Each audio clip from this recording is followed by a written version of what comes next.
Merci à tous pour ce partage.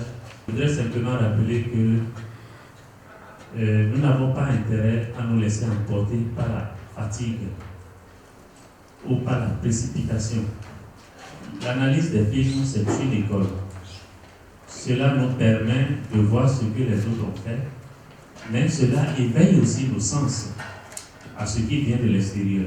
Et moi, j'ai retenu qu'il ne faut pas annuler les interviews pour en faire une séquence. Il faut éviter que la voix off soit introductive. Et j'ai aussi retenu qu'il faut faire des commentaires simples.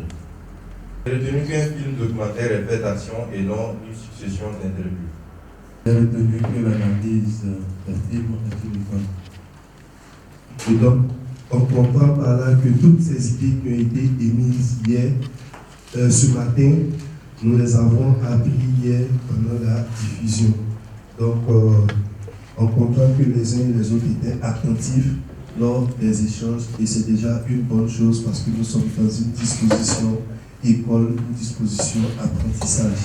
Ce sont des journées bien remplies. Particulièrement, la journée d'aujourd'hui a été beaucoup plus remplie parce que vous savez très bien que je suis passé aujourd'hui avec mon film documentaire.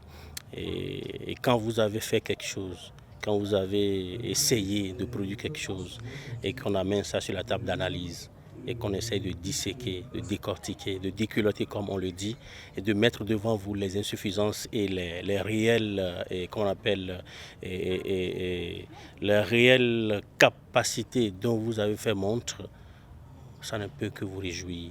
C'est à vous maintenant de retourner, de retravailler en tenant compte des remarques faites, en tenant compte de tout ce qui a comme insuffisance, mais en tenant compte aussi de tout ce que vous avez fait comme effort qui a été reconnu.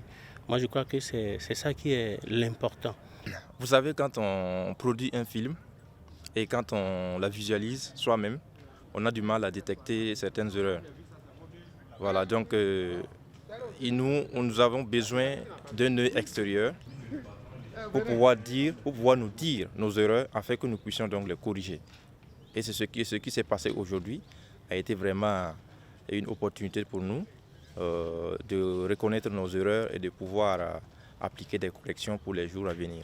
Et comme l'a dit le directeur lui-même, ce n'est pas pour que nous devenions tout de suite des professionnels, mais c'est pour que, au finish, à partir de l'année prochaine, quand nous allons déposer notre rapport final, qu'on sente réellement qu'il y a quelque chose de professionnel qui a été fait, quelque chose de vraiment des gens du métier, ceux-là qui ont maîtrisé vraiment le langage et qui ont su mettre en valeur ce langage-là.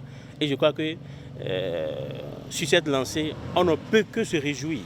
On ne peut que se réjouir de tout ce qui a été dit, essayer maintenant de prendre pour notre compte ce qui a été dit, parfaire nos réalisations pour que les prochaines soient des meilleures.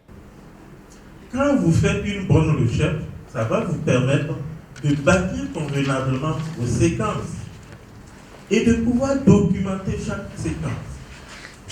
De pouvoir entrer dans chaque séquence, non pas en disant, mais en montrant. Vous devez rentrer dans la séquence par les images, en montrant, avant, n'est-ce pas, que la voix off vienne compléter ce que les images peut-être ne disent pas, et que maintenant les interviews viennent authentifier ce que vous avez montré. Et on a atteint un niveau assez satisfaisant. Comme je l'ai dit, si nous sommes en mesure de monter d'une certaine manière le niveau de notre analyse et de nos critiques, c'est que vos films ont atteint un niveau donné.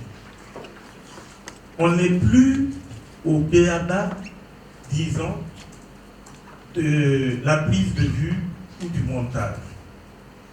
Si les films n'étaient pas bien faits, vous allez voir, cela là dit que voilà, tel plan, les personnages ne sont pas sur les lignes de force, le plan bouge, ainsi de suite. C'est vraiment la première fois où on voit des œuvres de stagiaires au CEMETA ici, où les plans sont relativement stables. Je crois que ça, c'est un acquis pour tout le monde.